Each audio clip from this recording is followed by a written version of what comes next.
Hi guys, welcome back to my channel. I'm Gids. Thank you so much for joining me in today's video. So today I thought I would talk about some of the new releases which I have recently sampled, and I thought I'd talk you through some of the ones I've sampled, my thoughts on them, and if I personally think they are worth getting. Yeah. So as we are all aware, there are many releases coming to market, and I did go and sample some recently, and it's been fun. It's always fun to sample new fragrances and see what direction different brands are going in with their offerings. But let's get into the first one. So the first fragrance I want to speak about is called Wild Vetiver, and this comes from the House of Creed. Now, this is obviously a 2026 release.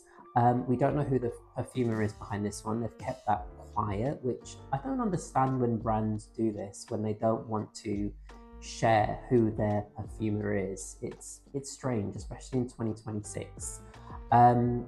This fragrance is described as a fragrance that captures nature's vibrant spirit.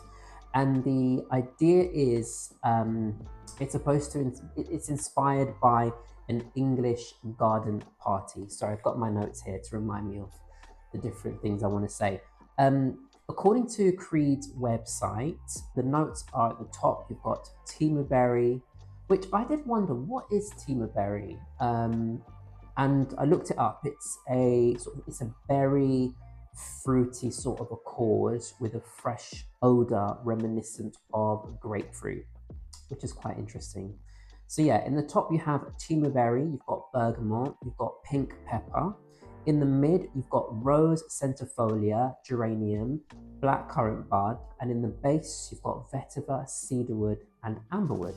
So although it's called Wild Vetiver, there is a lot of different things going on in the fragrance, and it also seems like a different direction for Creed as well. Now, I was quite excited to try this one because it sounded like something very different for Creed. I didn't understand if it was marketed more for the women's side or the men's, because I think Creed do still gender a lot of their fragrances, which is fair enough. Obviously, wear what you like, wear what you enjoy. But I wanted to smell this one, especially because it has rose in the fragrance and blackcurrant as well. I love blackcurrant and I love rose. Um, I I really like this fragrance. I really do. It's very different to what I was expecting. When you hear the name Wild Vetiver, you sort of expect a more dominant vetiver forward type of scent. What's interesting is Creed already have two other vetiver forward fragrances. They have Original Vetiver and Vetiver Geranium. So this is a more fresh interpretation of vetiver, and it's more of a spring fragrance. It's definitely quite daytime, quite fresh. It's fruity, it's floral, it's a bit sweet as well. And yeah, it does feel like an English garden. That's the inspiration in spring. I think a lot of people weren't sure about this one, especially some of the guys, because it has like rose in it, and it's a sort of more unisex leaning fragrance, but I think it's nice. I have one issue with the fragrance, and that is the price. This is astronomically expensive.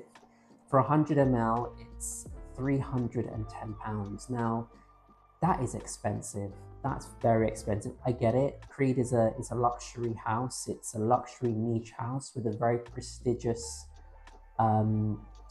history behind it, and I do really admire the House of Creed. I think they have a lot of history, but they seem to be going in quite a different direction, I suppose. I don't know if it's since the L'Oreal takeover, because that was last year October. But it seems in general they have more. They're trying to maybe go in a more modern direction with their fragrances. I know that they released Oud Zarian as well last year, which was an interesting fragrance. I'm going to talk more about fragrances that I was very disappointed by, that I have tried and wanted to like, had high hopes for. That will be in a different video. But this is a really interesting take on Vetiver, like I said. It feels quite fresh. It's more vibrant. It has the fruitiness in the fragrance. It's got rose in it as well. Performance on this is quite good as well. I could smell the fragrance quite strongly on the back of my hand, and I had sprayed quite a lot of different fragrances that day. I was sampling a lot of things, but I could smell that fragrance, and it was love at first sniff. My only beef is the price. I think this is very, very expensive, but I think for people who are Creed lovers, this is a great one. And I think it's clever that they released it at this time of year as well. So yeah, have you guys tried this one? If you have, share your thoughts down below. The next fragrance I tried, which I think is a bit of a weird one because technically it is not a new release, it's sort of like a re-release, and it's Oud Velvet Mood from Maison France's Kurkdijan. Now, I haven't heard a lot of people speaking about this in reviews online. I guess maybe the reason why is because it's a Harrods exclusive, so you can only get this at Harrods. They're not selling it on the Maison France's Kurkdijan website. It's literally just on Harrods itself. You can only purchase it from Harrods. So I remember this fragrance before it was discontinued, right? So they discontinued a couple of fragrances. They discontinued Oud Velvet Mood and Oud Cashmere Mood. Oud Cashmere Mood was always my second favorite after Oud Satin Mood, and I really do hope that they bring back Oud Cashmere Mood. That one was beautiful. Like, it was an oud with vanilla, really soft. Oh, it was just beautiful. Anyway, this one, let's go over the notes in this one. You've got saffron in the top. In the mid, you've got peach, accord, and jasmine. And in the base, you've got oud, leathery accord, and copaiba balm, which, again, I don't know what that is. So I did actually look up what copaiba balm is. And it's described as it having a faint, mild, woody, and slightly peppery or balsamic odor profile. And it acts as an excellent natural fixative to anchor lighter notes, improving the longevity of a fragrance. Now, I tried this on skin and I took the card as well, and it lasted forever on the card. On skin, it lasted a good 6 to 7 hours. I can definitely say that because I remember going home and I could still smell it on my hand. She's pricey. She's pricey. £360 for 70 ml. Now, it comes only as an extrait. If I'm not mistaken, I do believe when this was around many, many years ago, it was an EDP as well as an extrait, and the same for Oud Cashmere Mood, as far as I remember. I may be wrong. It was a long time ago, but I don't love this one. I'm going to be honest. I think it's okay, but there's something a bit harsh in this fragrance, something quite harsh in the way it dries down. It didn't do it for me. You know, I think Maison France's Kurkdijan do some nice ouds. I think the original oud that they have, Oud Satin Mood and Oud Silk Mood, are really lovely. And Oud Cashmere Mood, which was sadly discontinued, I find those have a smoothness to them. They are quite approachable. Even I'd say they're sort of beginner-friendly oud fragrances. They're not gonna offend people. They're not gonna, they are quite sweet, some of them. Oud Satin Mood in particular is quite sweet, and it is quite potent. I think they all are quite potent, but if you spray the right amount of that fragrance, it is quite beautiful. And, you know, it's a fragrance that, well, all of the oud fragrances generally, I think, are quite beloved by many people that love the Maison France's Kurkdijan fragrances. But Oud Velvet Mood, I don't think is a great one in my opinion. I don't think it's terrible. I just think it smells a bit harsh, and there's nothing that great about it. There's a harshness to the fragrance. It's not as smooth as the others.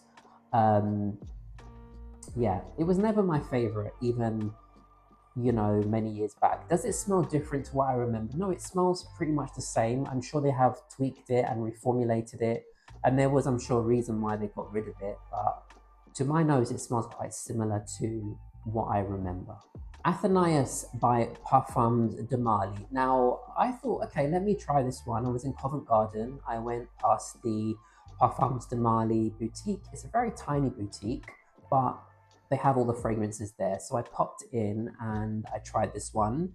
The top notes, you've got neroli, bergamot, and yuzu. Yuzu seems to be quite popular at the moment um, in a lot of fragrances. Mid, you've got orange blossom, jasmine sambac, and mahonial, which I don't know what mahonial is. And in the base, you've got tonka bean, vanilla, and amber. Um, Let me be very honest.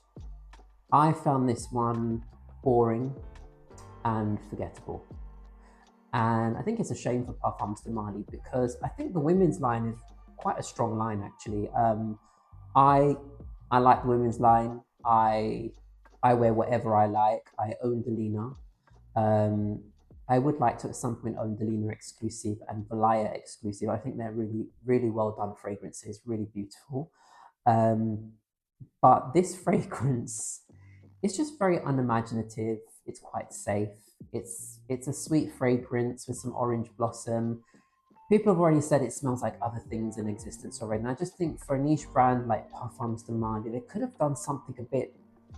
I'm not saying they have to be super avant-garde or go really out there and create something really different, but they could have made something which stands alone in their range of fragrances, and it's pricey. Again, for 75 ml, it's £270. And I know a lot of people have addressed this, which is the price discrepancy between women and men's fragrances, which I think is quite bad. Actually, I think that is that is bad. I mean, the men's fragrances, which are, you know, they come in two sizes. You've got 125 ml and 75 ml, and I think the the 125 ml for the men's fragrances is the same as the 75 ml for the women. So there is now a bit of backlash towards Parfums de Marly, and I think rightly so. I don't think that's fair. Why should women who like the fragrances, you know, have to pay more for them? I think that's quite cheeky by Parfums de Marly. Anyways, as for the fragrance, there are better fragrances out there. If you want something sweet and floral, you can find something so much better and more interesting, especially at that price point. You've got, if you're prepared to spend that kind of money, there are so many better fragrances. But of course, if you love it, buy it and enjoy it.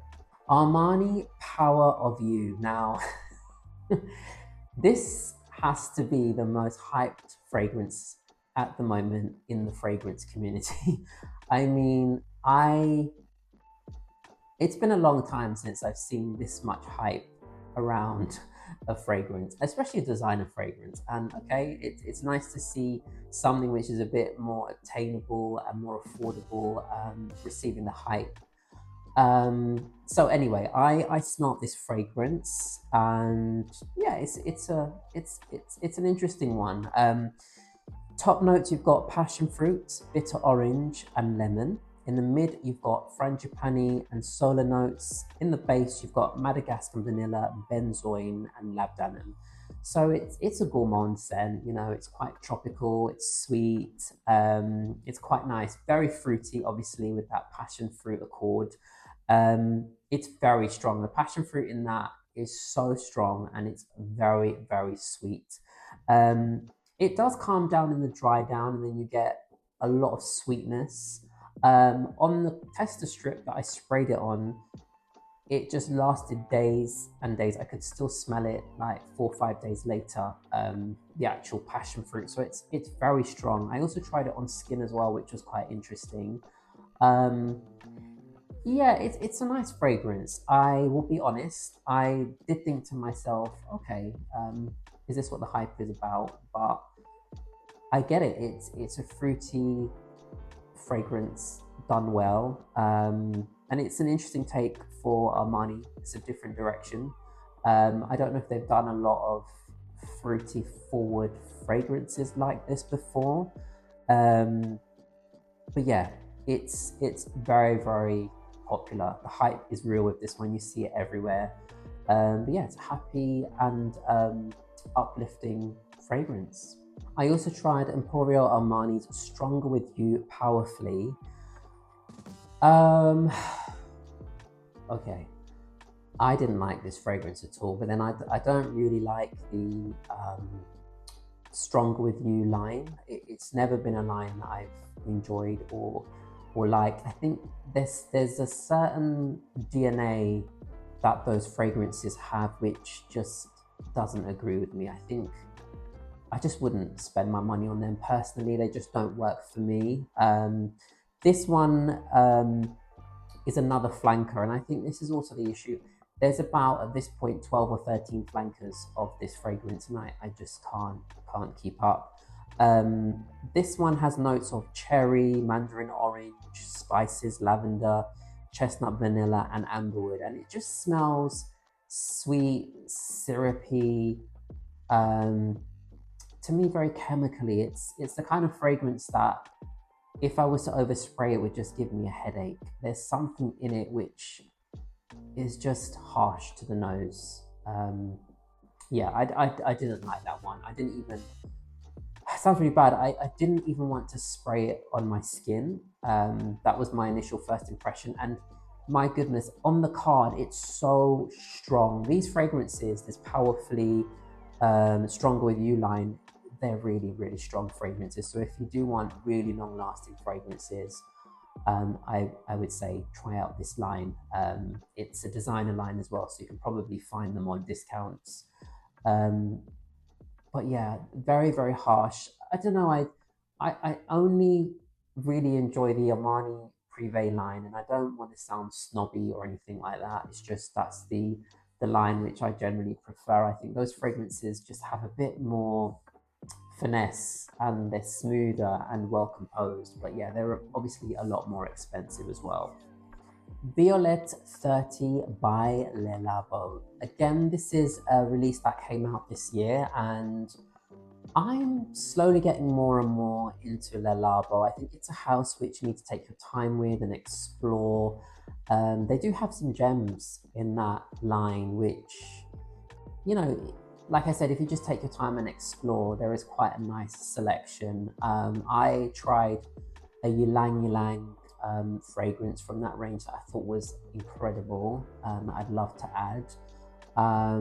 Gosh, there were so many. I can't remember everything I tried, but there was a good 4 or 5 fragrances that I really enjoy from Le Labo, which are not the ones that people often speak about. But let me talk about Violette 30. So the top notes in this one, you've got violet, aldehyde, white tea, and rose. Mid, you've got incense, cumin, and saffron. Base notes, you've got cedar, guaiac wood, amber, and patchouli. So this is a lovely fragrance. It's a very subtle, beautiful, soft fragrance. It sits very close to the skin. It's soft, it's intimate. It is on the lighter side, as I said. You get this musky, clean, quite polite scent DNA in the fragrance. The violet leaf is in the background. I just would have liked this fragrance to have a bit more oomph to it, because I feel there's a lot of brands releasing this sort of type of fragrance at the moment and have done over the last couple of years, because I think this sort of clean, soft, musky, skin-like sort of scent profile is very, very popular. But I just think it just lacks that, you know, that je ne sais quoi, that extra oomph that I would have liked the fragrance to have. It doesn't, I don't mean it has to have more projection or needs to last really, really long, but just something about it which, I don't know, maybe that violet leaf could have been more prominent in the fragrance.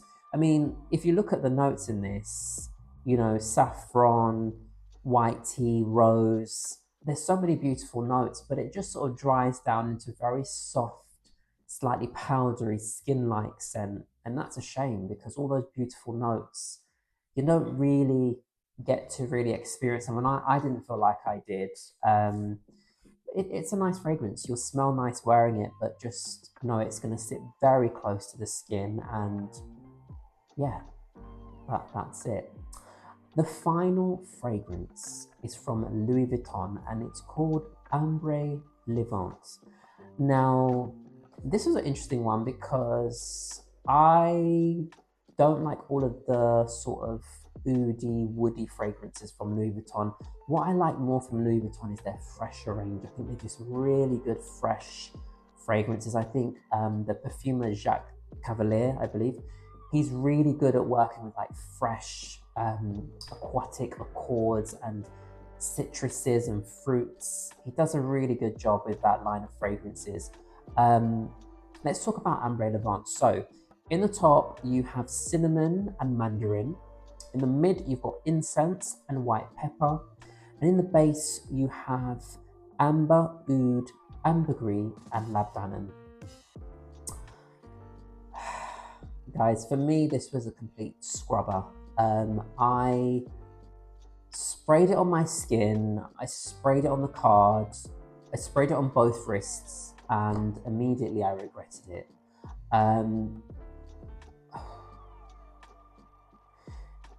It's probably one of the worst fragrances that I've smelled in a while. Very harsh. Yes, it's animalic and it's got a funk to it. Now I know that the oud in this fragrance, oud fragrances can have that funky, animalic, cheesy, fecal kind of smell. And I get it. I get it. That's what oud generally does smell like, right? All of these pretty ouds that we wear, they've kind of been softened and made more wearable for Western tastes and for people's tastes generally. But this almost smelled like the fragrance, not just that it was so harsh, but like it was unfinished. Like they rushed the perfumer to make this fragrance.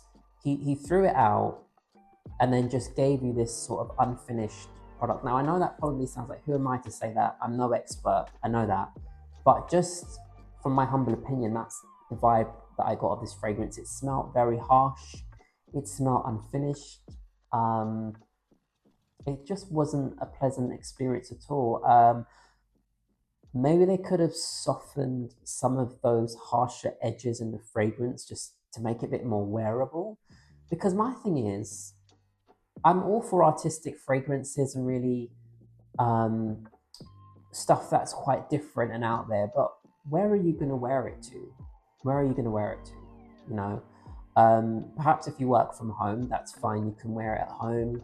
But on a day-to-day basis, these kind of harsh, skanky, funky fragrances, and it did get a bit better as it wore down, as it sort of dried down, but I still felt why I wouldn't personally want to smell like that or even smell it, and like I said, one of the things I always ask myself now is, where am I going to wear this fragrance to? What occasion? How am I going to wear it?